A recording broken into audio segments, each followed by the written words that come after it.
లడ్డు పవిత్రత దెబ్బతిందా? జంతువుల కొవ్వు కలిసిన నెయ్యిని నిజంగానే లడ్డు తయారీకి వాడారా? చంద్రబాబు చేసిన ఆరోపణలో వాస్తవం ఎంత? వైసీపీ చెబుతున్న దాంట్లో నిజముందా? కోట్లాది మంది హిందువుల్లో మెదులుతున్న ప్రశ్నలకు బదులేది. గోవింద ఏంటయ్యా ఈ గోల అంటూ భక్తుల బుర్రలు గిర్రున తిరుగుతున్నాయి.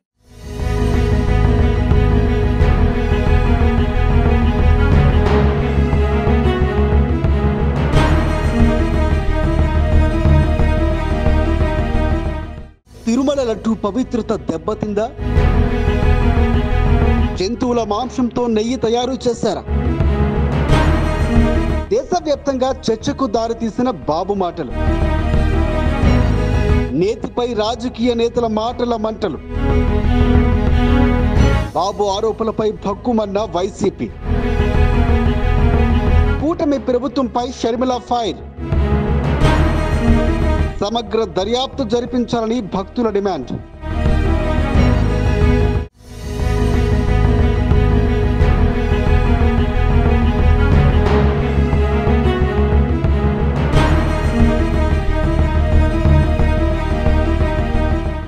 తిరుమల శ్రీవారి లడ్డూకి 3 శతాబ్దాల చరిత్ర ఉంది. 7 కొండలు ఎక్కి వెంకన్నను దర్శించుకున్నంత పుణ్యం తిరుమల లడ్డూను తింటే వస్తుందనే నమ్మకం భక్తుల్లో పాతుకుపోయింది. అంతటి విశిష్టత ఉన్న లడ్డూ ప్రసాదం ఇప్పుడు అపవిత్రమైందన్న వార్త భక్తుల్లో తీవ్ర కలవరానికి గురి చేస్తోంది. తిరుమల లడ్డూ పవిత్రత దెబ్బతిందా? జంతువుల కొవ్వు కలిపిన నెయ్యిని నిజంగానే లడ్డూ తయారీకి వాడారా అనే మాటలు భక్తుల్లో భయోందనలకు గురి చేస్తున్నాయి.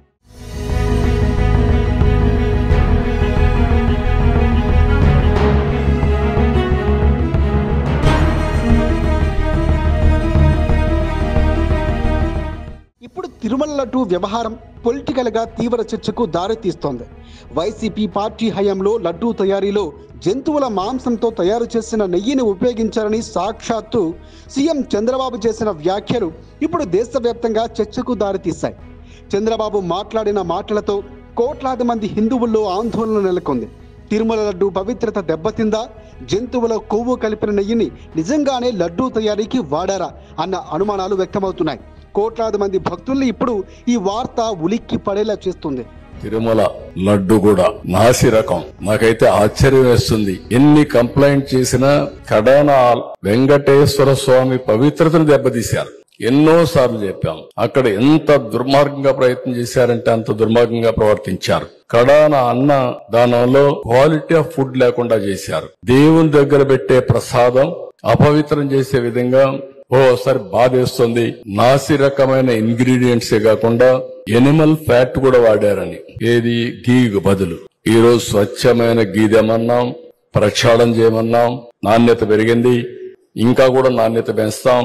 అల్టిమేట్ గా వెంకటేశ్వర స్వామి మన రాష్ట్రంలో ఉండడం మన అందరి అదృష్టం.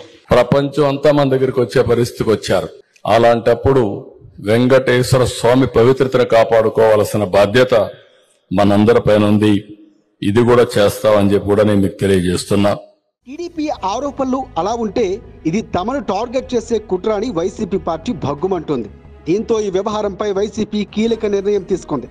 తమపై జరుగుతున్న ఆరోపణలపై న్యాయ పోరాటానికి సిద్ధమైంది. చంద్రబాబు చేసిన ఆరోపణలు వైసీపీ అధినేత జగన్, టీటీడీ మాజీ చైర్మన్లు వైవి సుబ్బారెడ్డి, భూమన కరుణాకర్ రెడ్డి తీవ్రంగా ఆరోపణలు ఖండించారు.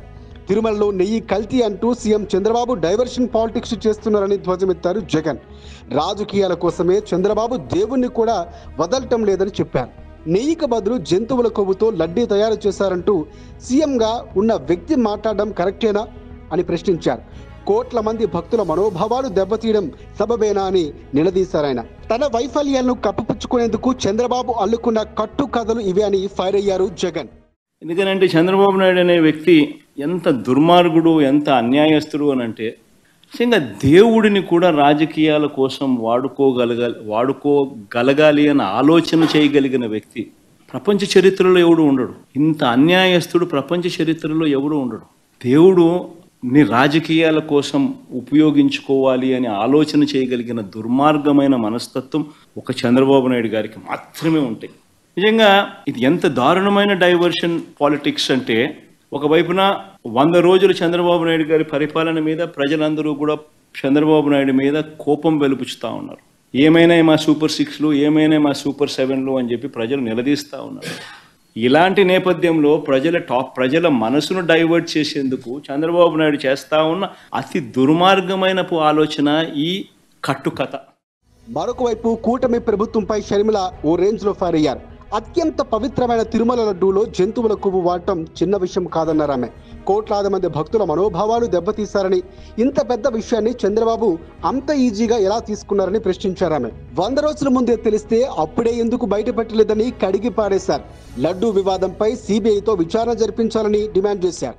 చంద్రబాబు గారిని అడుగుతున్నాం, చంద్రబాబు గారు ఇంత పెద్ద విషయాన్ని మీరు ఇంత సునాయాసంగా, ఇంత క్యాజువల్ గా ఎలా తీసుకోగలిగారు? కోట్ల మంది ప్రజలకు వాళ్ళ మనోభావాలకు సంబంధించిన విషయం. ఈ విషయం మీరు కేవలం రాజకీయం చేయాలనుకున్నారా? కాబట్టే ఇంత సునాయాసంగా దాన్ని ఒక పాసింగ్ కమెంట్ లా మీ 100 రోజులు సెలబ్రేషన్స్ లో భాగంగా చెప్పారా? లేదు నిజంగానే చంద్రబాబు గారికి దీని సివియారిటీ ముందే తెలుసా?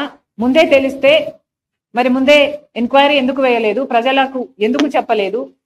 ఇంత ఆలస్యంగా 100 రోజుల తర్వాత తాపీగా మీరు చెప్తున్నారంటే మీ ఉద్దేశం ఏమిటి అనుకోవాలి? చంద్రబాబు గారు తన 100 రోజుల పరిపాలన మీద జనాలు ఒక రిపోర్ట్ ఇస్తారు, ఒక అభిప్రాయం వాళ్ళు ఏర్పరచుకుంటారు. కాబట్టి తన వైఫల్యాలు కప్పిపుచ్చుకోవడానికి, వైసీపీ మీద బురద చల్లడానికి ఈ 100 రోజుల వెన్యూను ఎంచుకున్నారా? ఏమీ అర్థం కావటం లేదు. చంద్రబాబు గారు సమాధానం చెప్పాలి. అయితే గతంలో జంతువుల కొవ్వును లడ్డూ తయారీకి వినియోగించారన్న ఆరోపణలు భక్తుల బుర్రలను గిర్రున తిప్పుతున్నాయి. స్వామివారి ప్రసాదంలో యానిమల్ ఫ్యాట్ కలపడం చిన్న విషయం కాదంటున్నారు భక్తులు. దీనిపై సమగ్ర దర్యాప్తు జరిపించి బాధ్యులపైన చర్యలు తీసుకోవాలని డిమాండ్ చేస్తున్నారు.